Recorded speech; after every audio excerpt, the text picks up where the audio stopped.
Siapa yang bisa tolong saya? Ke teman-temannya, teman juga diazab. Kepada orang soleh enggak bisa kasih syafaat. Kepada saya minta tolong. Pada iblis juga lagi diazab. Pada siapa? Pada sembahan selain Allah tidak ada. Maka orang ketika diazab dia berusaha mencari apa? Penolong, tapi tidak ada penolong.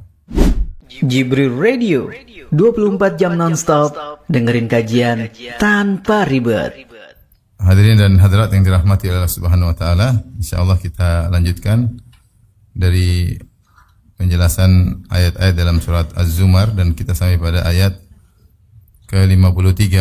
Allah Subhanahu wa taala berfirman, "Qul ya ibadiyalladzina asrafu ala anfusihim la taqnatu min rahmatillah innallaha yaghfiru dzunuba jami'an innahu huwal ghafurur rahim." Katakanlah, wahai hamba-hambaku yang melampaui batas terhadap diri mereka sendiri, la taqnatu min rahmatillah, janganlah kalian putus asa dari rahmat Allah. Innallaha yaghfiru dzunuba jami'a, sungguhnya Allah mengampuni seluruh dosa. Innahu huwal ghafurur rahim, sungguhnya dialah Allah yang maha pengampun lagi maha penyayang. Ayat ini didatangkan oleh Allah Subhanahu wa taala setelah ayat-ayat sebelumnya. Kalau kita perhatikan ayat sebelumnya, Allah membahas tentang bagaimana nasib orang-orang yang kafir ketika mereka di neraka, ya, ditampakkan azab kepada mereka. Seandainya mereka punya harta sepenuh bumi ini, mereka akan berusaha menebusnya, ya. Kemudian bagaimana mereka disiksa oleh Allah Subhanahu wa taala dan seterusnya. Maka pada ayat ini, ya, Allah Subhanahu wa taala menyebutkan tentang harapan kepada mereka. Artinya sejahat-jahat mereka, semusyrik-musyrik mereka, ya, mereka masih mendapat kesempatan untuk bertobat kepada Allah Subhanahu wa taala. Masih ada kesempatan untuk dirahmati oleh Allah Subhanahu wa taala, dan itulah di mana metode Al-Qur'an menggabungkan antara targhib dan tarhib. Targhib itu motivasi, tarhib itu memberi peringatan. Ya. Sebagaimana Allah berfirman, "Nabbi ibadi anni anal ghafurur rahim wa anna adzabi huwal adzabul alim." Kabarkanlah kepada hamba-hambaku, sungguhnya aku adalah Maha Pengampun lagi Maha Penyayang, wa anna adzabi huwal adzabul alim. Namun meskipun aku Maha Pengampun Maha Penyayang, namun azabku adalah azab yang sangat pedih. Maka sebagaimana dalam surat Az-Zumar ini, sebelum ayat ini Allah sebutkan tentang bagaimana nasib orang-orang yang meninggal dalam kondisi musyrik, pembangkang, pelaku maksiat. Maka nasib mereka sangat mengenaskan di akhirat kelak, ya. Apa yang mereka ejek-ejek selama ini, ya, akan balik menghantam mereka. Tetapi setelah itu Allah sebutkan bahwasanya meskipun azab Allah sangat pedih di hari kiamat kelak, tapi Allah Maha Pengampun lagi Maha Penyayang. Jika kalian bertobat kembali kepada Allah, kalian akan mendapatkan rahmat Allah Subhanahu wa taala. Maka ayat ini, surat Az-Zumar ayat 53, sebagian ulama menyatakan ini adalah ayat yang paling arja ayatin fi kitabillah, yaitu ayat yang paling memberi harapan dalam Al-Qur'an, ya. Ada para ulama ada khilaf tentang apa sih ayat yang paling memberi harapan kepada manusia, terutama kepada para pendosa, ya. Di antaranya yang berpendapat ayat yang paling memberi harapan adalah ayat ini. Karena di sini dalam ayat ini Allah menjelaskan bagaimana kasih sayang dan luasnya ampunan Allah dan luasnya kasih sayang Allah bahkan kepada para pendosa jika mereka mau kembali kepada Allah Subhanahu wa taala. Allah buka ayatnya dengan berkata qul. Qul itu perintah kepada Nabi Muhammad sallallahu alaihi wasallam, dan juga mewakili Nabi Muhammad adalah para ulama untuk menyampaikan hal ini, sehingga ini adalah nidaun ilahi, seruan dari Allah Subhanahu wa taala agar disampaikan kepada para pendosa melalui Rasulullah sallallahu alaihi wasallam atau melalui para dai, para ulama, agar menyampaikan pada para pendosa pernyataan berikut ini agar mereka, para pendosa tersebut, tidak putus asa dari rahmat Allah Subhanahu wa taala. Qul, katakanlah, ya ibadi, itu sampaikanlah kepada mereka perkataan Allah atau perkataanku, ya ibadiyalladzina asrafu ala anfusihim, wahai hamba-hambaku yang asrafu, israf itu berlebihan. melewati batas terhadap diri mereka, yaitu maksiatnya berlebihan, parah. La taqnatu min rahmatillah, janganlah kalian putus asa dari rahmat Allah. Innallaha yaghfiru dzunuba jami'an, sungguhnya Allah mengampuni seluruh dosa. Innahu huwal ghafurur rahim, dan sungguhnya Allah Maha Pengampun lagi Maha Penyayang. Di sini ada beberapa isyarat yang menunjukkan bahwasanya Allah begitu sayang kepada hamba-hambanya, bahkan kepada para pendosa jika mereka kembali kepada Allah. Yang tadi pertama, Allah suruh sampaikan hal ini. Qul, ya, katakanlah. Yang kedua, Allah menyandarkan hamba-hamba tersebut kepada dirinya. Ya ibadi, wahai hamba-hambaku, wahai hamba-hambaku. Ya, Allah tidak menafikan bahwasanya para pelaku dosa tersebut adalah hamba-hambanya. Padahal mereka membangkang, padahal mereka musyrik, padahal mereka menentang Allah Subhanahu wa taala. Allah tetap menyatakan kalian hamba-hambaku karena kalian semua ciptaan siapa? Allah. Kita kalau manusia aja kadang kita marah, saya enggak usah orang lain lah, saya lah. Saya kalau marah saya bilang sama istri saya, itu anakmu itu. Padahal anak kita berdua ya. Karena saya marah itu anakmu tuh, berarti anakmu. Kalau lagi baik, anak saya itu. Nah, jadi orang-orang lagi para pelaku maksiat, ya, mereka membangkang perintah Allah, mereka menentang ayat-ayat Allah. Bahkan ayat ini khususnya sebenarnya ditujukan kepada orang kafir, sebagaimana disebutkan oleh Tahir bin Asyur. Asalnya ayat ini ditujukan kepada orang kafir karena ayat-ayat sebelumnya berbicara tentang orang-orang apa? Kafir, orang musyrikin. Ya, kalau kalian kafir, kalian melampaui batas, tetap kalian adalah hamba-hamba Allah Subhanahu wa taala. Kalian ciptaan Allah Subhanahu wa taala. Dan ini memberi semangat kepada mereka untuk kembali kepada Allah karena mereka masih disebut hamba-hambaku, hamba-hamba Allah, ya. Allah mengatakan, katakanlah kepada itu, wahai hamba-hambaku alladzina asrafu ala anfusihim, yang dimana mereka telah berbuat israf terhadap diri mereka, yaitu dosanya bukan dosa 1, 2, 3, 4, 5, 10, 100, 200, dosanya terlalu banyak, berlebih-lebihan. Dan ini ditujukan dengan kata ala anfusihim, yang mereka telah berlebih-lebihan atas diri mereka sendiri. Isyarat bahwasanya semakin orang berbuat dosa, semakin mereka memberatkan diri mereka. Makanya kalau kita terjemahkan secara letterlek, hamba-hambaku yang telah berlebih-lebihan atas diri mereka sendiri. Padahal maksiat yang mereka lakukan mungkin terkait dengan orang lain, ya, terkait diri sendiri, ya. Tapi semua yang mereka lakukan tersebut tidak ada pengaruh bagi Allah Subhanahu wa taala. Ya. Karena Allah Subhanahu wa taala tidak berkurang kekuasaannya dengan kemaksiatan kalian. Sebagaimana dalam hadis qudsi Allah mengatakan, ya ibadi law anna awwalakum wa akhirakum wa insakum wa jinnakum kanu ala afjari qalbi rajulin wahidin minkum ma naqasa fi mulki syai'a. Wahai hamba-hambaku, seandainya kalian seluruh dari awal sampai akhir, jin dan manusia, seluruhnya hatinya hati yang paling buruk, semuanya berhati iblis, semua hati berhati Fir'aun, semua berhati Abu Jahal, tidak akan mengurangi kekayaan Allah sama sekali. Innakum lan tablughu dhurri fatadurruni wa lan tablughu naf'i fatanfa'uni. Dalam hadis qudsi juga Allah mengatakan, kalian tidak bisa beri mudarat kepadaku sehingga kalian beri mudarat kepada enggak bisa. Allah, kalau orang bermaksiat, tidak mengurangi kuasa Allah Subhanahu wa taala, tapi hanyalah mereka merugikan diri mereka sendiri. Kata Allah, in ahsantum ahsantum li anfusikum wa in asa'tum falaha. Kalau kalian berbuat baik adalah untuk diri kalian sendiri, kalau kalian berbuat maksiat ya kena kalian sendiri. Tidak merugikan Allah sama sekali, sedikit pun. Yang seperti hamba seperti kalian juga banyak, hamba Allah banyak. Hamba Allah banyak. Kita maksiat, hamba Allah masih banyak yang taat. Seluruh manusia maksiat, malaikat semuanya tidak ada yang bermaksiat kepada Allah Subhanahu wa taala. Taruhlah seluruh malaikat, seluruh hamba maksiat, Allah tetap Maha Kaya. Tidak ada masalah bagi Allah Subhanahu wa taala. Makanya Allah bilang, kalau seluruh manusia, jin dan manusia, semua seperti Fir'aun, tidak mengurangi kekayaan Allah sama sekali. Makanya Allah mengatakan, alladzina asrafu ala anfusihim, yang berbuat maksiat terhadap diri mereka sendiri, melampaui batas terhadap diri mereka sendiri. Harusnya seorang memperhatikan diri mereka, jangan melampaui batas. Ini kata Syekh Utsaimin rahimahullah, kewajiban riayatun nafs. Seorang harus menjaga dirinya, memperhatikan dirinya. Jangan melampaui batas terhadap dirinya. Di antara bentuk melampaui batas adalah bermaksiat karena akan merugikan dirinya sendiri.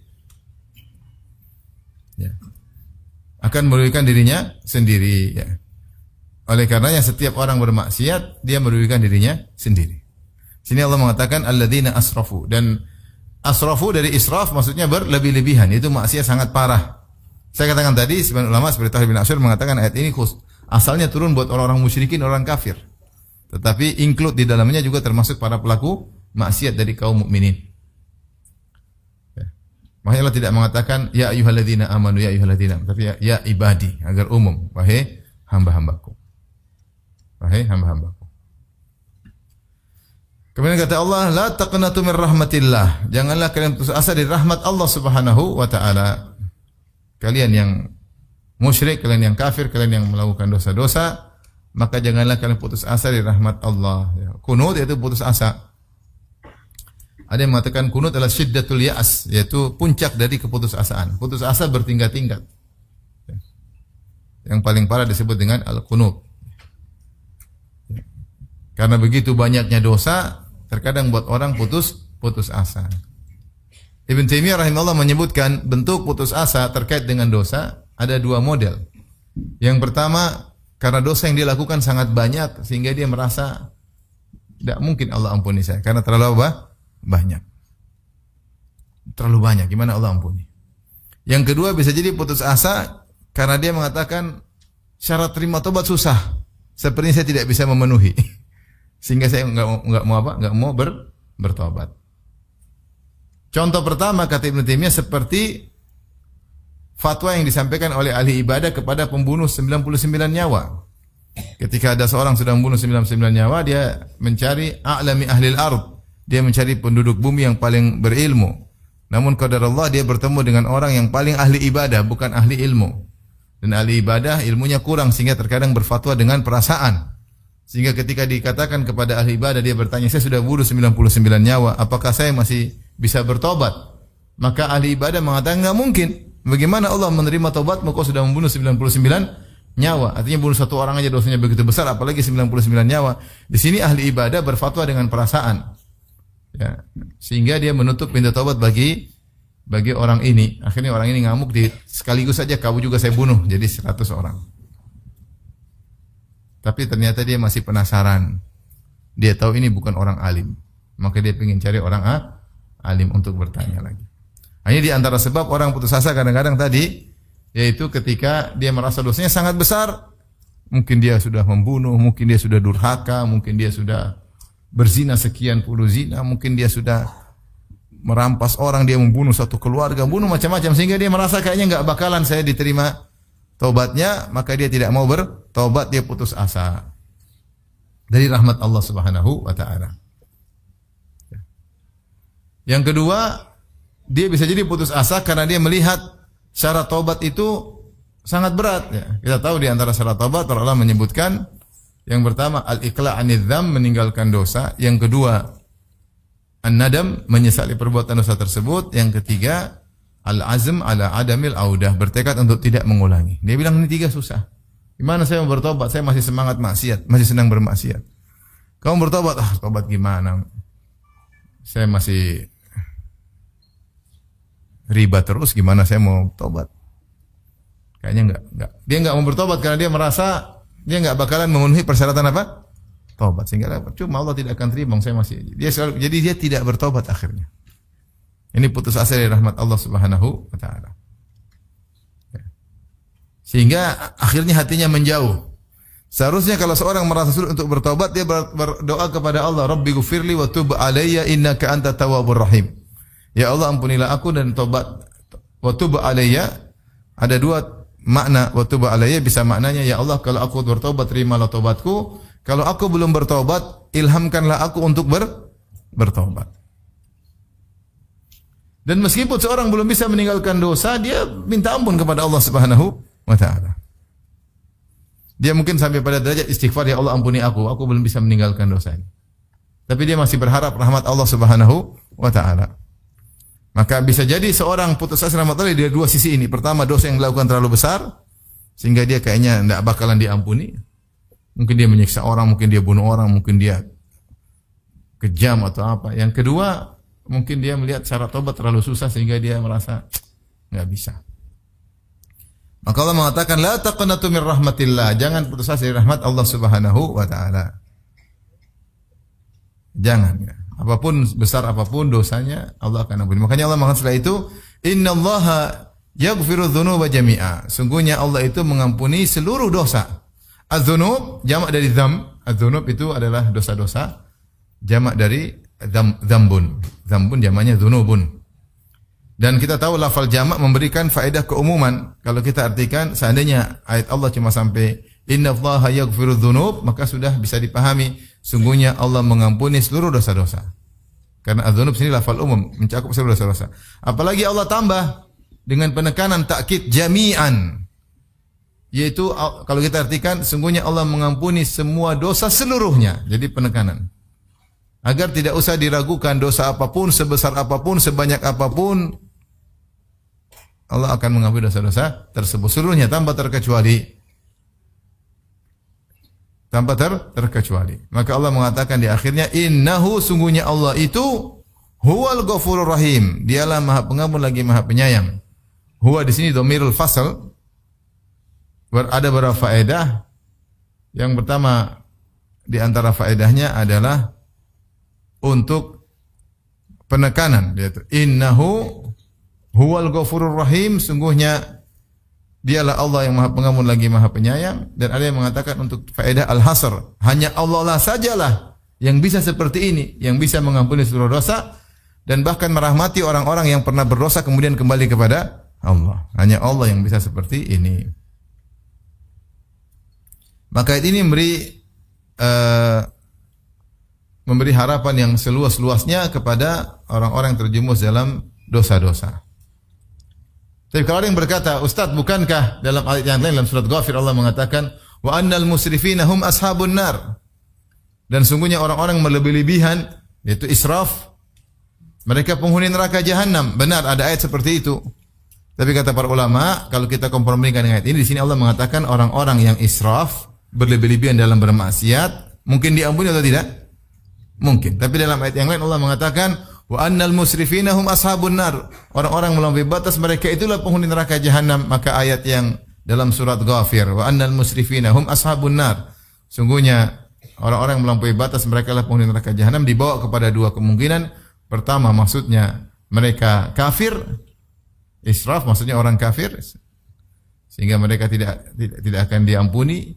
Yang kedua, atau mereka pelaku maksiat namun mereka tidak bertobat. Mereka tidak bertobat sehingga mereka bisa masuk neraka jahanam. Adapun siapapun yang melampaui batas dalam kemaksiatan kemudian mereka bertobat, maka akan diampuni oleh Allah Subhanahu wa taala. Demikian juga dalam ayat yang lain Allah mengatakan innallaha la yaghfiru ayyushraka bih wa yaghfiru ma duna dzalika liman yasha. Sungguhnya Allah tidak mengampuni dosa syirik dan Allah mengampuni selain dosa syirik bagi yang Allah kehendaki. Dan kita akidah Ahlussunnah menyatakan siapa yang meninggal dalam kondisi syirik atau kafir tidak bakalan diampuni dan akan kekal di neraka. Adapun yang meninggal dalam kondisi melakukan dosa besar selain syirik dan dia tidak bertobat, bertobat, maka terserah Allah. Allah mau ampuni, Allah mau azab, terserah. Allah mau ampuni atau Allah azab dulu baru diampuni, terserah Allah Subhanahu wa taala. Adapun kalau syirik atau kufur tidak bakalan diampuni, tidak bakalan diampuni. Maka ayat yang kita baca innallaha la yaghfiru ayyushraka bi, Allah tidak mengampuni dosa syirik, yaitu bagi orang yang meninggal dan tidak bertobat. Adapun yang bertobat Allah akan ampuni. Dalam ayat ini Allah sebutkan. Demikian juga ayat yang lain dalam surat Al-Furqan.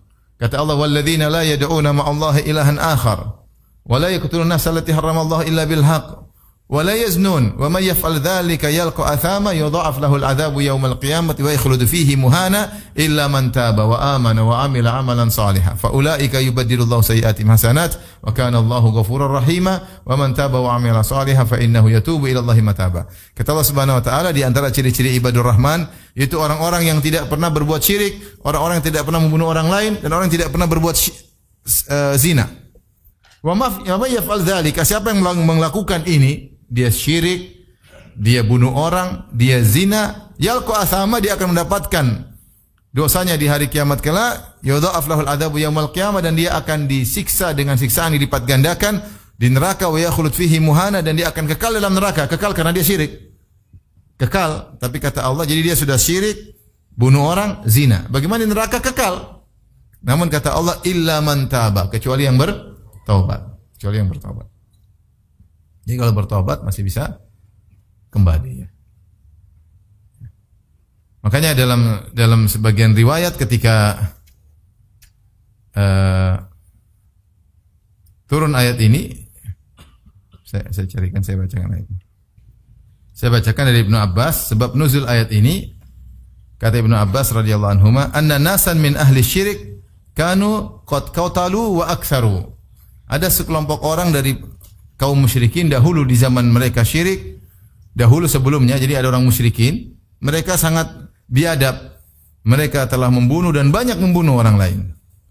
Wa zanau wa aktsaru, dan mereka berzina dan banyak berzina, bukan cuma bunuh satu dua, sering membunuh. Banyak membunuh, dan bukan berzina satu dua kali, sering berzina. Fa'atau Muhammadan sallallahu alaihi wasallam, dan mereka pun datang kepada Nabi. Faqalu, mereka berkata, innal ladzi taqulu wa tad'u ilaihi lahasanun, yang kau serukan kepada kami untuk masuk Islam sangat baik. Lau tukhbiruna anna lima amilna kafaratan,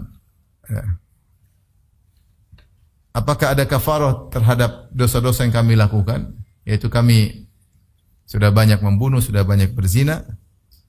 Maka turunlah dua ayat. Ayat yang pertama dalam surat Al-Furqan tadi saya sebutkan, orang yang syirik, membunuh, berzina, ini terkumpul pada mereka. Mereka sudah syirik, sudah banyak membunuh, bukan bunuh sekali dua kali, banyak membunuh dan banyak berzina. Maka kekal di neraka kecuali siapa? Kecuali yang bertobat. Kemudian turun ayat ini, qul ya ibadiyalladzina asrafu. Katakanlah kepada hamba-hambaku yang melampaui batas ya. Maka ini menunjukkan bahwasanya dosa sebesar apapun akan diampuni oleh Allah Subhanahu wa taala jika bertobat kepada Allah Subhanahu wa taala.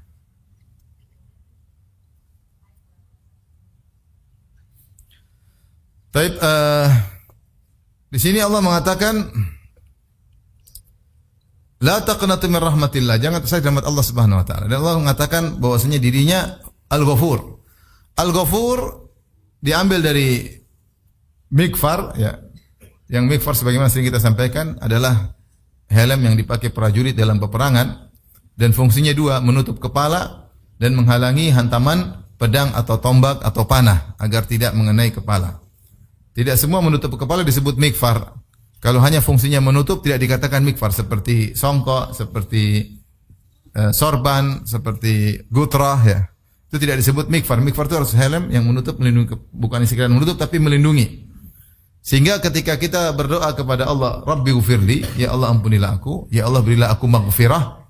Maknanya ya Allah tutupilah dosa-dosaku di dunia maupun di akhirat, dan hindarkanlah diriku dari dampak dosa tersebut. Hindarkan diriku dari dampak dosa tersebut. Seperti seorang prajurit memakai helm, dia ingin menutup kepalanya dan dia ingin menghindarkan kepalanya dari hantaman pedang atau hantaman anak panah. Sehingga kalau kita mengatakan Rabbi ghufirli, maknanya bukan sekedar mengampuni, maknanya ya Allah tutuplah aib-aibku di dunia maupun di akhirat, dan hindarkan aku dari dampak maksiat di dunia maupun di akhirat. Karena maksiat pasti ada dampaknya. Pasti ada dampaknya. Dan Allah terkait dengan maghfirah, ada 3 nama dalam Al-Quran. Ada Ghafir, Ghafiridz Dzambi, wa Qabilit Taubi, Syadidil Iqab dalam surat Ghafir. Ada Al-Ghafur ya. Al-Ghafur ini paling banyak bergandeng dengan Ar-Rahim. Al-Ghafur, Ar-Rahim, Al-Ghafur. Dan ada Innaka kunta ghaffara, ada Ghaffar, ada Ghaffar, ada Ghafir, ada Ghafur.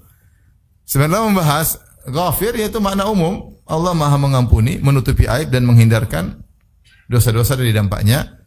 Adapun Ghafur maknanya yaitu sighah mubalaghah, maknanya secara spesifik Allah itu mengampuni dosa-dosa sebanyak apapun, jadi secara kuantitas. Jika seorang melakukan kuantitas dosa dengan kuantitas yang tanpa batas, Allah bisa mengampuni. Dan kalau Ghaffar terkait dengan kualitas, yaitu seorang melakukan dosa separah apapun, Allah bisa mengampuni. Dan itu terkait dengan Ghaffar. Terkait dengan apa? Ghaffar. Sehingga tidak usah ragu bahwasanya Allah bisa mengampuni sebanyak apapun dosa kalian dan sebesar apapun dosa kalian. Dalam hadis qudsi, ya. Lau anna dzunubuka, ya. Kalau seandainya dosa-dosamu sampai ke langit, ya. Kemudian kau minta ampun kepada aku, akan aku ampuni. Lau balagat dzunubuka anana sama. Kalau seandainya dosa-dosamu sampai setinggi langit, thumma astaghfartani, lantas kau minta ampun kepadaku, ghafartu laka wa la ubali. Aku akan ampuni kau, aku tidak peduli. Dosa setinggi langit, kalau kau minta ampun kepadaku, aku ampuni, aku tidak peduli. Tidak peduli dengan masa lalumu. Tidak peduli dengan parahnya dosa-dosamu, tidak peduli. Dalam Allah juga berkata dalam hadis qudsi, ya ibadi, ya law ataitani bi qurabil ardi khataya, thumma laqitani la tusyriku bi syai'a, la ataituka bi qurabiha maghfirah. Seandainya kau datang kepadaku dengan dosa sepenuh bumi ini, lantas kau meninggal dalam kondisi tidak berbuat syirik, aku akan mendatangi engkau dengan ampunan sebesar bumi ini pula. Jadi Allah Maha Pengampun. Sebesar apapun dosanya, sebanyak apapun dosa-dosanya. Oleh karenanya disebutkan Abu Nawas berkata dalam syairnya, ya Rabbi in azumat dhunubi kathratan falaqad alimtu bi anna afwaka azamu. Ya Rabbi, seandainya dosa-dosaku sudah sangat banyak, ya, sudah banyak sekali, saya tahu ampunanmu lebih luas daripada dosa-dosaku. Ya. Kemudian dia berkata, in kana la yarjuka illa muhsinun fabiman yaludhu wa yastajirul mujrim. Kalau hanya bisa berharap kepada engkau hanya orang baik, terus yang pelaku dosa berharap kepada siapa? Berharap sama siapa? Ad'uka rabbi kama amartani tadarruan wa idza aradatta yadi faman dha yarhamu. Aku berdoa kepada engkau dengan tadarru', merendahkan diri, mengangkat kedua tanganku kepada engkau. Jika kau tolak tanganku ini, terus siapa yang mau merahmati aku? Mali ilaika wasilatun illa raja wa jamilu afika thumma anni muslimu. Aku tidak punya amalan andalan untuk minta ampun darimu, ya, kecuali harapan dan indahnya ampunanmu, kemudian aku pasrah dengan keputusanmu. Oleh karena Allah sebutkan dalam Al-Quran contoh-contoh orang-orang yang dosanya sangat banyak, tapi Allah tawarkan ampunan. Contoh siapa? Fir'aun. Fir'aun siapa lagi yang kurang bejat dari Fir'aun? Yang lebih bejat dari Fir'aun siapa? Tidak ada orang paling bejat seperti apa? Fir'aun. Dari sisi akidah, dari sisi amal, dia bunuh. Orang baru lahir dia bunuh. Pokoknya kalau ada orang mau melahirkan, dia tongkrongi anak buahnya. Karena dulu nggak ada USG. Kalau laki-laki langsung sembelih. Kalau laki-laki sama sembelih. Sadis atau tidak? Sadis. Yuqattiluna abna'ahum wa yastahyuna nisa'ahum. Membunuh yang laki-laki, biarin yang perempuan. Kejam. Bani Israel diperbudak. Lama diperbudak, disiksa, disuruh kerja sana kerja sini. Kemudian di antara tafsiran wa fir'auna dzil autad, Fir'aun yang memiliki tali, yaitu kalau dia sudah nyiksa orang, dia tonton, kemudian dia tarik tali, tarik tambang, dia taruh tambang di tangan kiri, tangan kanan, kaki kiri, kemudian ditarik sampai lepas. Kejam Fir'aun. Sudah gitu dia bilang, ana rabbukumul a'la. Aku adalah Tuhan kalian yang paling tinggi. Tetapi meskipun dia sekejam-kejam seperti itu, Allah masih tawarin ampunan. Makanya Allah suruh Nabi Musa dan Harun untuk mendatangi Fir'aun, suruh dakwahi. Idhaba ila fir'auna innahu tagha. Pergilah kalian berdua kepada Fir'aun, sungguh telah melampaui batas. Faqula lahu qawlan layyina la'allahu yatadzakkaru aw yakhsha. Sampaikanlah kepada dia dengan perkataan yang lembut, siapa tahu dia ingat dan dia takut, siapa tahu dia sadar. Seandainya Fir'aun sadar, terima enggak tobatnya? Terima, cuma dia tidak mau sadar. Karena kesombongan. Kesombongan. Ini Fir'aun contoh. Seburuk-buruk Fir'aun, tidak ada orang lebih buruk Fir'aun di dunia ini. Binyamin Netanyahu sama Fir'aun mana? Kalau Binyamin Netanyahu bertobat, diterima. Tapi mana mau dia bertobat? Artinya siapa yang lebih parah daripada Fir'aun? Enggak ada. Itu pun kalau dia bertobat, akan diterima oleh Allah Subhanahu wa taala. Bahkan Allah kirim bukan satu orang, Allah kirim dua, Musa dan Harun. Dan Allah pesanin kalau bicara sama Fir'aun, bicara yang halus agar dia bertobat. Contoh lagi sahabat, penyihir Fir'aun. Mereka kerjaannya seumur hidup sebagai penyihir, cari nafkah dengan melakukan praktek sihir. Bahkan diundang oleh Fir'aun, mereka datang untuk berduel dengan Musa. Berduel dengan utusan Tuhan, utusan Allah Subhanahu wa taala. Inna lana la ajran. Apakah wahai Fir'aun kalau kami menang lawan Musa kami dapat ganjaran? Innakum laminal muqarrabin. Bukan cuma dapat ganjaran, bahkan kalian akan menjadi pejabat-pejabat. Yang penting ngalahkan siapa? Musa. Maka mereka datang kemudian duel dengan Musa. Ternyata Nabi Musa alaihissalam menang, akhirnya mereka masuk Islam. Kemudian mereka dibunuh oleh Fir'aun. Dan mereka Islam belum enggak sampai sehari. Kalah duel, masuk Islam, dibunuh, masuk surga. Seluruh kesyirikan yang mereka lakukan selama puluhan tahun dilupakan oleh Allah Subhanahu wa taala. Itu tidak dianggap lagi. Wala ubali, kata aku tidak peduli dengan masa lalu kalian. Yang penting bertobat kepada Allah Subhanahu wa taala. Seperti ashabul ukhdud. Qutila ashabul ukhdud an-nari dzatil waqud idhum 'alaiha qu'ud wa hum 'ala ma yaf'aluna bil mu'minina syuhud. Celaka ashabul ukhdud, itu para penguasa yang menggali parit untuk membakar kaum mukminin. Kemudian mereka nongkrong nonton, menyaksikan bagaimana mereka menyiksa kaum mukminin. Mereka bersenang-senang menyiksa kaum mukminin. Enjoy melihat tontonan siksaan. Ada seorang seperti hatinya sakit. Senang melihat orang tersiksa, senang melihat orang menderita. Dia bakar orang dan dia ketawa-ketawa lihat mereka dibakar. Ini orang kejam luar biasa orang ini. Tapi apa kalau mereka bertobat masih diterima? Masih. Makanya Allah berkata setelah itu, innal ladzina fatanul mu'minina wal mu'minati tsumma lam yatubu.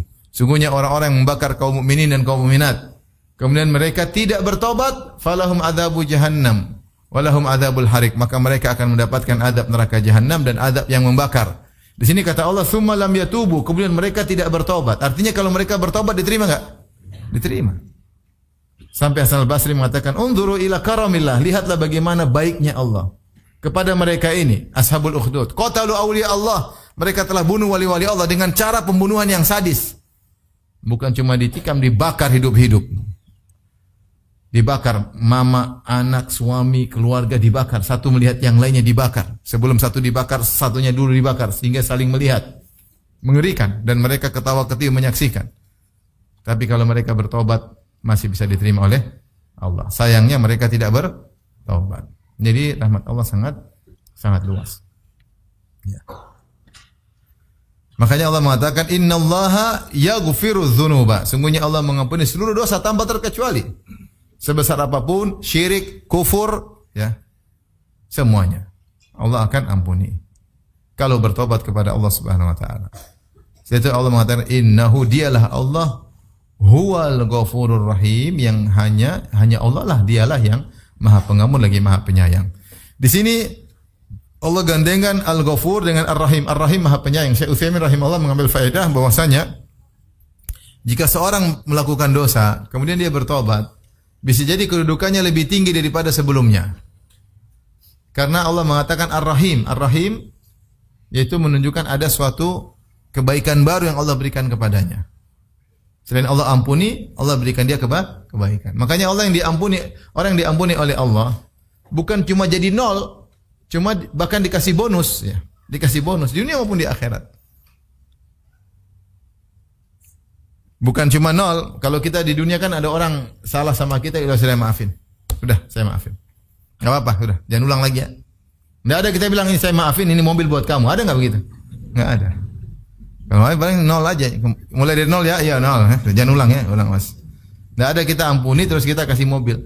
Tapi kalau Allah Subhanahu wa taala ketika mengampuni bukan cuma mengampuni, Allah kasih bonus dunia dan akhirat. Dunia dan akhirat. Contoh dalam dunia Allah mengatakan perkataan Nabi Nuh kepada kaumnya, "Faqultu astaghfiru rabbakum innahu kana ghaffara yursilis samaa'a 'alaikum midrara wa yumdidukum bi amwalin wa banin wa yaj'alakum jannatin wa yaj'alakum anhara."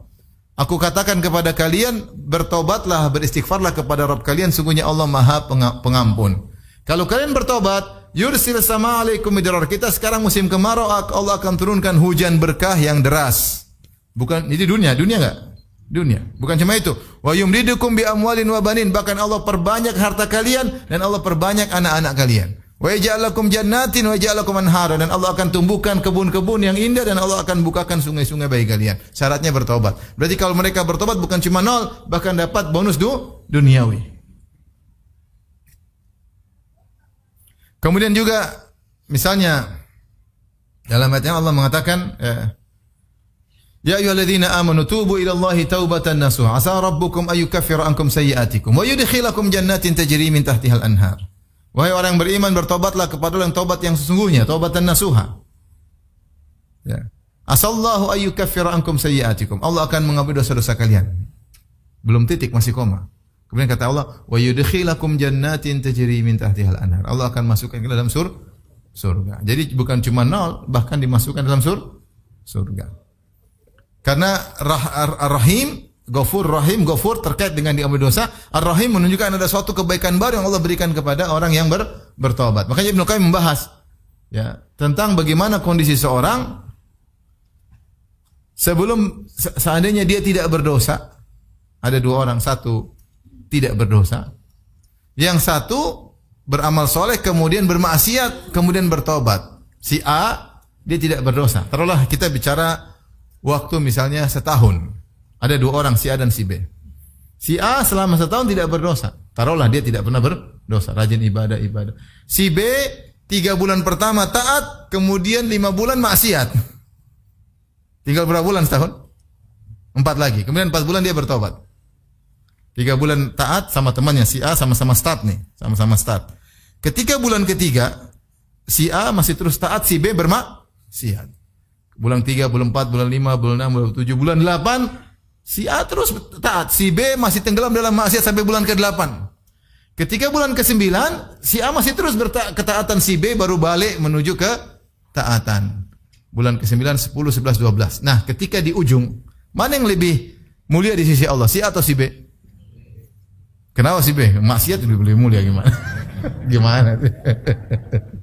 Mana lebih mulia, si A atau si B? Enak kali si B. Maka kata Ibnu Taimiyah atau Ibnu Qayyim rahimahullah dalam Madarijus Salikin, dia berkata bahwasanya kondisi seorang bertobat, kondisi seorang setelah bertobat dibandingkan dia sebelum berdosa, jadi dia berdosa, kondisi dia pada tahun ke-9 dibandingkan dengan pada tahun ke-2, ya kan? Dia bertobat bulan berapa? Bulan ke berapa? Ke-9. Dia taat sampai bulan kedua, bulan ketiga sampai bulan ke-8 maksiat terus. Maka Ibnu Qayyim mengatakan ada 3 kemungkinan. Kemungkinan pertama, mungkin sama saja kondisinya antara dia setelah bertobat dengan ketika dia sebelum berdosa. Kemungkinan kedua, mungkin dia tambah parah karena dia banyak melakukan dosa sehingga imannya tidak seperti dulu, tidak kembali seperti dulu. Karena hatinya sudah terlanjur hancur, sudah rusak sehingga mau kembali lagi susah. Kemungkinan ketiga, mungkin lebih afdal daripada sebelum dia berdosa. Dan ini kalau diumpamakan seperti orang sakit, ada orang sehat kemudian dia sakit, kemudian dia mengalami penyembuhan, bisa jadi setelah dia sembuh dia lebih lemah daripada sebelum dia sakit, paham? Atau ketika dia sembuh sama seperti dia belum sakit, atau dia sembuh dia lebih sehat daripada sebelum sakit, karena selama dia penyembuhan dia melakukan pengobatan yang baik, memperbaiki fisik sehingga lebih sehat daripada sebelumnya. Orang bermaksiat juga demikian. Ya, bisa jadi ya orang yang telah bermaksiat kemudian dia bertobat lebih baik daripada sebelumnya. Makanya Nabi Adam alaihissalam setelah bermaksiat kemudian dia bertobat lebih afdal. Tsumma jatabahu rabbuhu fataba alaihi wa hada. Kata Allah, wa asa Adamu rabbahu fagawa. Adam bermaksiat kepada Allah kemudian dia menyimpang. Setelah itu dia bertaubat, kata Allah, tsumma jatabahu rabbuhu fataba alaihi wa hada. Kemudian Allah memilih dia, dijadikan sebagai seorang nabi dan dia mendapat petunjuk, dia istiqamah, dia lebih afdal daripada sebelum dia bermaksiat. Maka bisa jadi seorang tadinya dia bermaksiat, dia baik kemudian bermaksiat, dia bertobat, dia lebih baik. Di antaranya kenapa bisa lebih baik? Karena ketika dia meskipun waktunya habis untuk bermaksiat sementara si A jalan terus, Tapi ketika dia bertobat, dia merasakan bagaimana pedihnya maksiat, dia benar-benar merasa hina di hadapan Allah. Dia tidak ujub lagi, dia merasa dia ini bukan siapa-siapa. Dan itu mungkin tidak dirasakan oleh si A. Paham? Si B bisa merasakan itu karena dia pernah terjatuh, pernah terjerumus. Si A tetap baik, cuma dia tidak merasakan apa yang dirasakan oleh si B. Oleh karenanya Allah mentakdirkan manusia berdosa untuk bertobat. Yang menjadi masalah kalau berdosa tidak bertobat, itu masalah. Makanya Allah dalam hadis qudsi kata Nabi SAW, Allah berkata, kata Nabi, "Laulam tuznibu la dhahaballahu bikum." Kalau kalian tidak berdosa, Allah akan sirnakan kalian. Tsumma jaa biqaumin yuznibun, kemudian Allah datangkan satu kaum yang mereka berdosa, fayastaghfirunallah, kemudian mereka minta ampun kepada Allah, fayaghfirullahu lahum, dan Allah ampuni dosa-dosa mereka. Imam saya Syekh Utsaimin rahimahullah ketika memperhatikan Ghafur Rahim, dia mengatakan Ghafur mengampuni masa lalu, Rahim bisa jadi menjadikan orang setelah berdosa kemudian bertobat lebih baik daripada sebelumnya. Dan ini mirip seperti firman Allah Subhanahu wa taala, wa huwal ghafurul wadud. Ya. Dalam surat Al-Buruj kata Allah, wa huwal ghafur al-wadud. Dialah Allah yang Maha Pengampun lagi Maha mencintai. Al-Wadud maksudnya mencintai. Karena seorang pendosa ketika dia berdosa dia bilang, apakah Allah masih sayang kepadaku? Apakah Allah masih bisa mencintaiku? Jawabannya masih bisa. Kalau kau kembali kepada Allah, maka Allah akan mencintai. Makanya Allah gandengkan, wa huwal ghafurul wadud, dialah Allah yang Maha Pengampun lagi Maha mencintai. Artinya kalau kau bertobat, Allah bisa cinta kepada engkau lagi sebagaimana sebelumnya Allah pernah mencintaimu. Namun kau bermaksiat. Bahkan kau bisa jadi lebih baik daripada sebelumnya.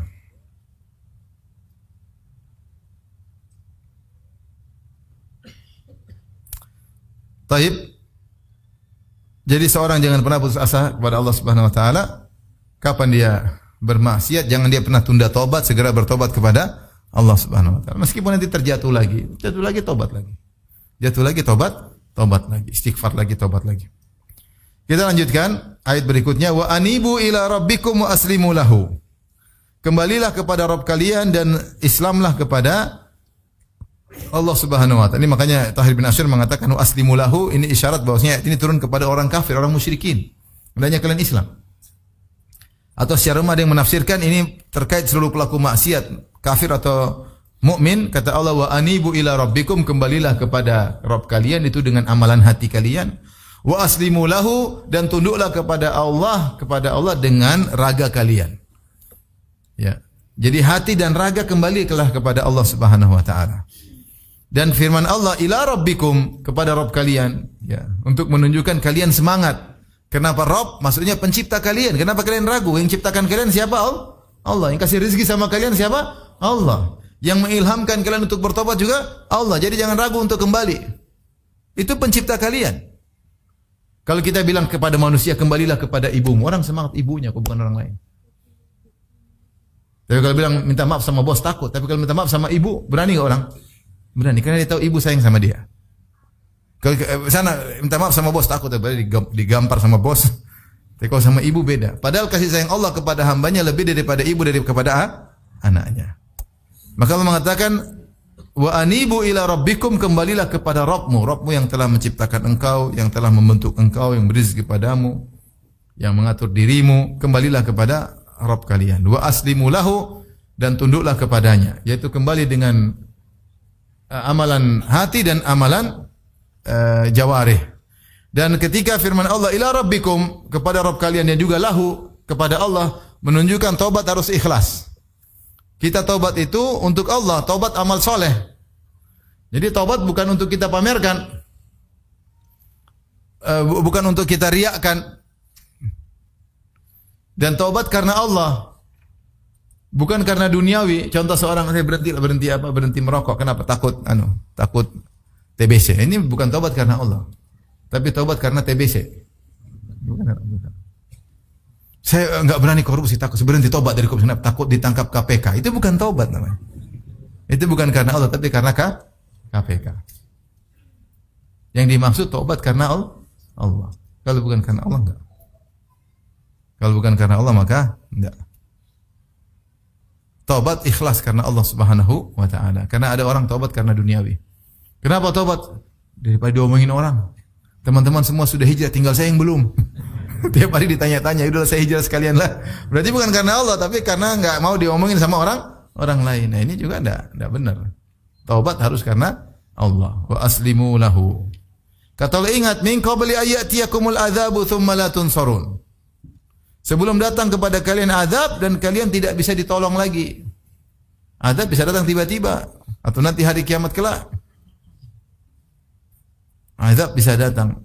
Kalau kalian sudah mati sudah enggak bisa bertobat, silakan menunggu azab. Di sini Allah mengatakan tsumma la tunsarun, kemudian kalian tidak ditolong. Di sini ada summa. Summa itu kata gandeng yang menunjukkan jeda. Saya sering sampaikan kata gandeng ada 3, ada wa, ada fa, ada summa. Kalau bahasa Indonesianya wa dan fa lalu, kalau summa kemudian. Wa sekedar menggandengkan, kalau fa menunjukkan berkesinambungan tanpa ada jeda. Datang Khalid lalu Muhammad, berarti Khalid datang setelah itu langsung disusul oleh siapa? Muhammad tanpa ada jeda. Tapi kalau bilang summa ja'a Khalid summa Muhammad, maksudnya datang Khalid kemudian beberapa lama lagi baru datang Muhammad. Ketika Allah mengatakan min qabli ayyatiyakumul azab, sebelum datang azab kepada kalian, tsumma la tunsarun, kemudian kalian tidak bisa ditolong, maksudnya apa? Kalau ada jeda di situ, maksudnya ketika mereka diazab mereka mencari para penolong. Siapa yang bisa tolong saya? Ke teman-temannya, teman juga diazab. Kepada orang soleh enggak bisa kasih syafaat. Kepada saya minta tolong. Pada iblis juga lagi diazab. Pada siapa? Pada sembahan selain Allah tidak ada. Maka orang ketika diazab dia berusaha mencari apa? Penolong, tapi tidak ada penolong. Azab tetap mengenainya. Maka bertobatlah sebelum engkau mati kemudian diazab. Kemudian kata Allah Subhanahu wa taala, wattabi'u ahsana ma unzila ilaikum, dan ikutilah apa yang Allah turunkan bagi kalian. Seakan-akan ada pertanyaan ketika kita baca ayat ke-54. Allah mengatakan kembalilah kepada Rabb kalian dan Islamlah, pasrahlah, tunduklah kepada Rabb kalian sebelum datang azab menimpa kalian kemudian kalian tidak bisa ditolong. Seakan-akan timbul pertanyaan, bagaimana caranya kembali kepada Allah? Kembali kepada Allah bagaimana caranya? Bagaimana caranya aslimu lahu, tunduk kepada Allah? Bagaimana caranya? Caranya ini, ayat berikutnya, wattabi'u ahsana ma unzila ilaikum min rabbikum. Ikutilah yang terbaik apa yang Allah turunkan kepada kalian dari Rabb kalian. Yaitu jalankan syariat. Jalankan apa? Syariat. Ahsana ma unzila ilaikum, yang terbaik diturunkan bagi kalian, menunjukkan Al-Quran adalah ayat-ayat Allah yang terbaik yang Allah turunkan kepada manusia. Lebih baik daripada Taurat, daripada Injil, daripada Zabur, dari suhuf Ibrahim, suhuf Musa. Semua kitab suci yang terbaik adalah apa? Al-Quran. Makanya Allah berfirman, inna hadzal Qur'ana yahdi lillati hi aqwam. Sungguhnya Al-Quran itu memberi petunjuk kepada yang terbaik. Kepada yang terbaik. Makanya ketika Al-Quran sudah turun, maka seluruh kitab-kitab suci sebelumnya tidak dipakai lagi. Sudah mansukh. Tidak dipakai lagi. Al-Quran sudah lengkap. Makanya ketika Umar bin Khattab membaca lembaran Taurat di hadapan Nabi, Nabi marah. Kata Nabi, amutahawwikuna anta ya ibnal Khattab? Apakah kau masih bimbang wahai Umar? Masih mau baca kitab Taurat untuk mencari petunjuk? Enggak boleh. Kita kalau baca Injil, Taurat untuk cari petunjuk agama enggak boleh, tapi kalau untuk membandingkan, untuk mengkritisi, untuk itu boleh. Tapi kalau saya ingin dapat hidayah dari Taurat, Injil enggak boleh. Enggak boleh. Makanya Nabi marah. Mutahawwikuna anta ya ibnal Khattab? Apa kau ragu? Bimbang wahai Umar. Kemudian kata Rasulullah, "Lau kana Musa hayyan ma wasi'a ila tibai." Kalau Musa alaihissalam masih hidup, tidak boleh bagi dia kecuali menjadi pengikutku. Makanya Nabi Isa alaihissalam ketika turun di akhir zaman, Imam Mahdi sedang salat subuh, maka Imam Mahdi suruh Nabi Isa jadi imam. Nabi Isa enggak, dia jadi makmum aja. Dia bermakmum kepada umat Muhammad sallallahu alaihi wasallam. Dan dia berhukum dengan hukum Rasulullah sallallahu alaihi wasallam.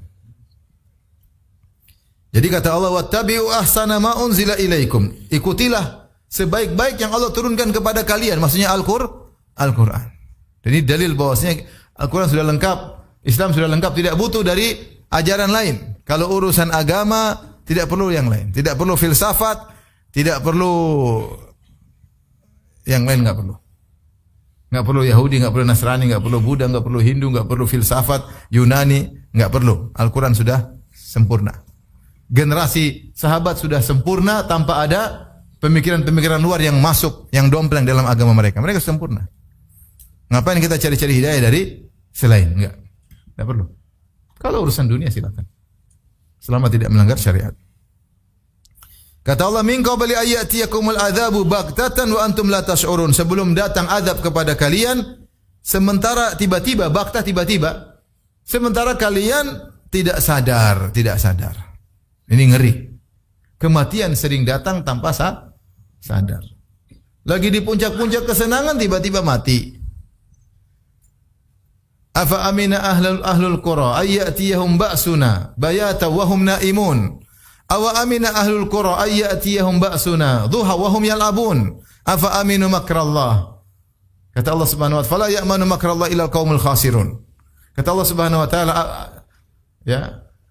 Apakah penduduk suatu negeri merasa aman akan datang kepada azab Allah kepada mereka wahum naimun, sementara mereka dalam kondisi sedang tidur. Betapa banyak azab tiba-tiba datang, mereka sedang tidur, tiba-tiba datang kematian bagi mereka. Awa amina ahlul qura ayyatiyahum ba'suna duhan wa hum yal'abun. Atau akan datang azab kepada mereka di waktu duha sementara mereka sedang main-main, sedang senang-senang. Azab datang kapan saja. Sedang tidur datang azab, sedang main-main datang azab. Sedang lagi joget-joget, lagi konser, tiba-tiba azab. Bisa enggak? Bisa. Dan terjadi. Lagi zina, mati, bisa. Datang kematian kepadanya. Oleh karena sebelum datang kematian, sebelum datang azab, bertobatlah, karena azab itu, siksaan itu bisa datang dengan tiba-tiba. Lihatlah kaum Nabi Lut ketika sedang di puncak-puncak syahwat. Ya.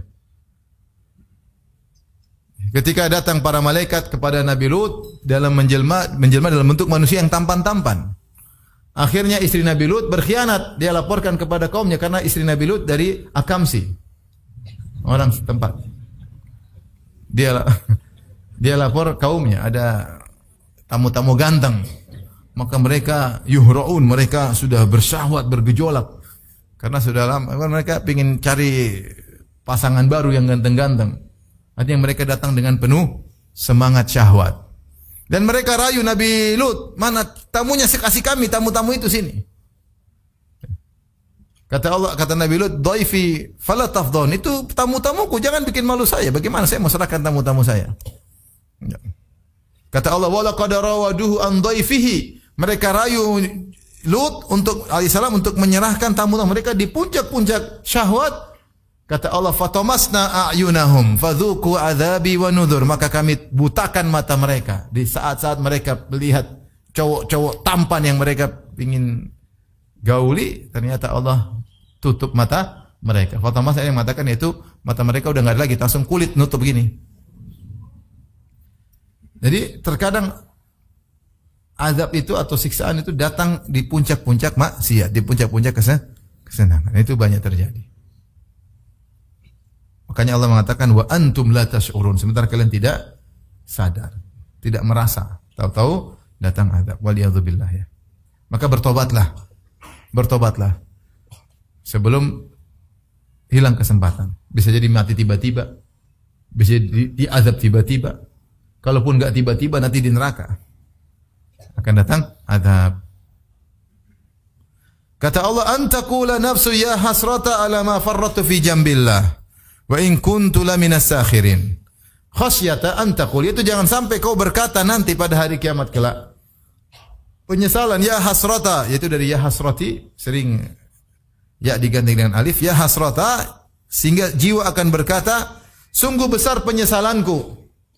Hasrah sama dengan nadam, tapi syiddatun nadam, yaitu penyesalan yang sangat mendalam.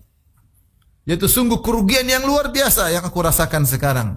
Alama farratu fi jambillah, yaitu fi janibillah, yang dimana aku telah lalai terkait dengan hak Allah. Janibillah maksudnya hakullah. Wa in kuntu laminas sakhirin, dan aku termasuk orang-orang yang perolok-olok agama. Dulu saya memperolok ayat Allah, meremehkan orang-orang bertakwa, memperolok orang-orang yang saleh, memperolok. Kerjanya memperolok. Ayat-ayat Allah diolok-olok, hadis-hadis Nabi diolok-olok, para orang-orang yang menjalankan syariat diejek-ejek. Kata Allah, bertobatlah sebelum nanti kalian seperti itu. Menyesal, tapi penyesalan tiada guna. Dengan mengatakan sungguh besar kerugianku, penyesalanku, ya, atas kelalaianku terkait dengan hak Allah, dan sungguh di dunia dulu saya termasuk orang yang memperolok-olok. Au taqula, atau alasan yang lain, lau anna Allah hadani lakuntu minal muttaqin. Menyesal dia, seandainya dulu Allah beri aku petunjuk, tentu aku termasuk orang yang bertakwa, ya. Dia tidak mau ikut, Allah suka seperti itu, tapi dia tidak mau ikut. Ya. Coba dulu saya ngaji, coba dulu saya bertakwa, coba dulu saya masuk Islam kalau orang kafir. Tentu aku termasuk orang yang bertakwa. Kemudian dia menyampaikan lagi, au taqula hina taral azab. Atau jiwa tersebut ketika melihat azab di hadapan matanya, dia berkata, lau anna li karratan fa akuna minal muhsinin. Seandainya saya bisa dikembalikan lagi ke dunia, aku termasuk orang-orang yang ihsan. Itu derajat yang tinggi. Karena maratibuddin, tingkatan Islam itu tingkatan agama, Islam, kemudian iman, kemudian ihsan. Itu muslim, mukmin, hukum, muhsin. Dia bilang, ya Allah, kembalikan aku ke dunia, saya bukan jadi orang baik saja, jadi super baik, jadi muhsin. Kembalikan aku. Tapi percuma. Mereka dikembalikan maka kembali lagi. Kata Allah, lau ruddu la'adu limanuhu anhu wa innahum lakadzibun. Kalau dikembalikan lagi, mereka akan kembali lagi sebagaimana perbuatan mereka, dan mereka hanyalah berdosa. Tapi dia ingin bisa kembali lagi. Tapi enggak mungkin. Makanya kata Allah, bertobatlah sebelum kau merasakan penyesalan-penyesalan ini. Allah bantah, bala qad ja'atka ayati fakadzdzabta biha. Enggak benar semua ini. Kau tidak bisa beralasan lagi. Kenapa? Telah datang ayat-ayatku ketika di dunia. Melalui para rasul, melalui para nabi, melalui para ulama, melalui para dai, melalui banyak sarana media. Telah datang ayat-ayatku, peringatan-peringatanku. Fakadzdzabta biha, dan kau dustakan itu semua. Wastakbarta, dan kau sombong. Kau dustakan karena kau sombong, enggak mau. Padahal kau tahu akan kebenarannya, itu sombong. Wa kunta minal kafirin, kau termasuk orang-orang yang kafir. Enggak diterima alasan-alasan tersebut. Wa yaumal qiyamati taral ladzina kadzabu 'ala Allahi wujuhuhum muswaddah. Dan pada hari kiamat engkau akan melihat bagaimana orang-orang yang mendustakan Allah, wajah mereka menjadi hitam, seperti ada kegelapan di wajah mereka. Kenapa? Selama ini al-jazaa' min amal, balasan sesuai dengan perbuatan. Selama ini hati mereka hitam menolak ayat-ayat Allah, maka pada hari kiamat Allah menjadikan wajah mereka wajah yang hitam. Sementara orang-orang beriman, wujuh mereka mustabsyirah, berseri-seri.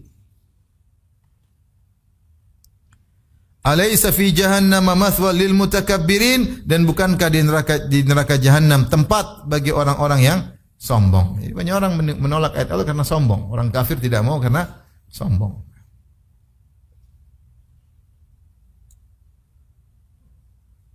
Kata Allah, wa yunajjillahu alladhina taqaw bimafazatihim la yamassuhumus su'u wa lahum yahzanun. Dan Allah menyelamatkan orang yang bertakwa bimafazatihim, dengan kemenangan mereka, yaitu dengan masuk surga. La yamassuhumus su', mereka tidak ditimpa dengan azab sama sekali, wa lahum yahzanun, dan mereka tidak bersedih sama sekali. Allah menjelaskan bahwa neraka jahanam sangat pedih. Hanya orang bertakwa yang akan diselamatkan oleh Allah Subhanahu wa taala. Makanya mengatakan wa yunajjillahu alladhina taqaw. Allah mengatakan dalam ayat yang dalam surat Maryam, wa in minkum illa wariduha kana 'ala rabbika hatman maqdiyya thumma nunajjil ladzina taqaw wa nadharu adh-dhalimina fiha jithiya. Setiap kalian pasti melewati neraka, mendatangi neraka. Maksudnya mendatangi neraka lewat di atas sirat. Ya. Itu suatu keputusan Allah yang tidak bisa dihindari. Kemudian kata Allah, thumma nunajjil ladzina taqaw, kemudian kami selamatkan orang bertakwa. Orang bertakwa bisa melewati sirat. Wa nadharu adh-dhalimina fiha jithiya, adapun orang-orang zalim akan terjatuh dari sirat, terjatuh ke neraka jahanam. Jadi yang menyelamatkan seorang adalah takwa. Takwa, menjalankan ketaatan, meninggalkan larangan. Semakin banyak menjalankan ketaatan, meninggalkan larangan, maka semakin potensi untuk selamat semakin besar. Bimafazati maksudnya dengan masuk ke dalam surga. Allah selamatkan mereka dari neraka dan mereka masuk dalam surga. Ketika dalam surga, la yamassuhumus su', tidak ada suatu keburukan menimpa mereka sama sekali, enggak ada. Walahum yahzanun, mereka sama sekali tidak bersedih. Ya. Makanya kata Allah, la khaufun alaihim walahum yahzanun. Udkhul jannata la khaufun alaikum wa la antum tahzanun. Masuklah kalian ke dalam surga, tidak perlu khawatir dan tidak perlu bersedih. Dunia ini yang bikin kita tidak bahagia, khawatir atau sedih. Sedih tentang masa lalu yang tidak bisa kembali lagi, tidak bisa kita perbaiki lagi. Sudah lewat, yang kita teringat-ingat kita sedih. Kekhawatiran, khauf, kekhawatiran depan, masa depan, nanti gimana. Itu yang buat hati menjadi gelisah. Dan itu sudah kehidupan dunia. Setiap orang pasti begitu. Kapan itu hilang semua? Ketika masuk surga. Tidak ada khawatir sama sekali, tidak ada sedih sama sekali. La khaufun, udkhulul jannata la khaufun alaikum wa la antum tahzanun. Masuklah kalian surga, tidak ada kekhawatiran sama sekali, tidak ada sedih sama sekali. Makanya Allah menyebut penghuni surga ketika mereka menginjakkan kaki di surga, mereka berkata, alhamdulillahilladzi adhaba 'annal hazan, inna rabbana laghafurun syakur. Segala puji bagi Allah yang telah menghilangkan segala kesedihan dari kami. Sungguhnya Rabb kami Maha membalas dengan penuh kebaikan dan Maha pengampun. Di sini Allah mengatakan, la yamassuhumus su' wa lahum yahzanun. Mereka tidak ditimpa dengan keburukan sama sekali dan mereka tidak sedih sama sekali. Oh, gimana sedih? Mereka dalam kenikmatan. Kata Allah, inna ashabal jannatil yawma fi syughulin fakihun. Sungguhnya penghuni surga pada hari itu dalam kesibukan.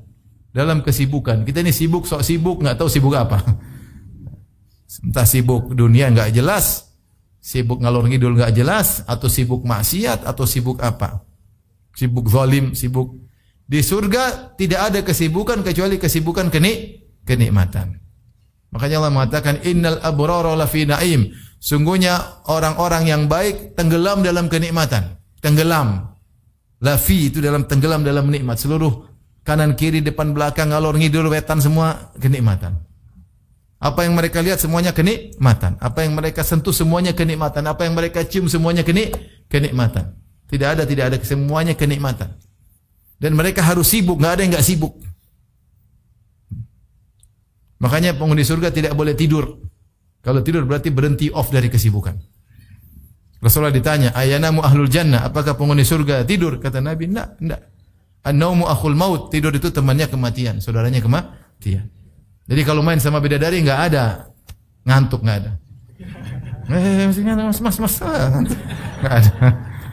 Enggak boleh, harus sibuk. Ini enggak sibuk. Kalau ada penghuni surga tidur, itu enggak benar. Karena dia lagi off. Berarti dia enggak sibuk. Harus sibuk. Semuanya harus apa? Sibuk dalam kenikmatan. Kalau sibuk nikmat ini mana mikir ketakutan? Enggak ada ketakutan yang dipikirkan. Enggak ada kekhawatiran, enggak ada kesedihan. Sibuk terus dengan nikmat. Apa yang mau dikhawatirkan? Apa yang mau dikhawatirkan? Apa yang mau perlu disedihkan? Sementara dia tersibukkan dalam kenikmatan. Semoga Allah menjadikan kita semuanya penghuni surga, mengampuni dosa-dosa kita, membalas kita dengan kebaikan, balasan yang terbaik. Amin ya rabbal alamin. Demikian saja kajian kita. Insyaallah kita lanjutkan pada kesempatan yang lain. Wabillahi taufiq. Assalamualaikum warahmatullahi wabarakatuh. Jibril Radio 24 jam nonstop dengerin kajian tanpa ribet.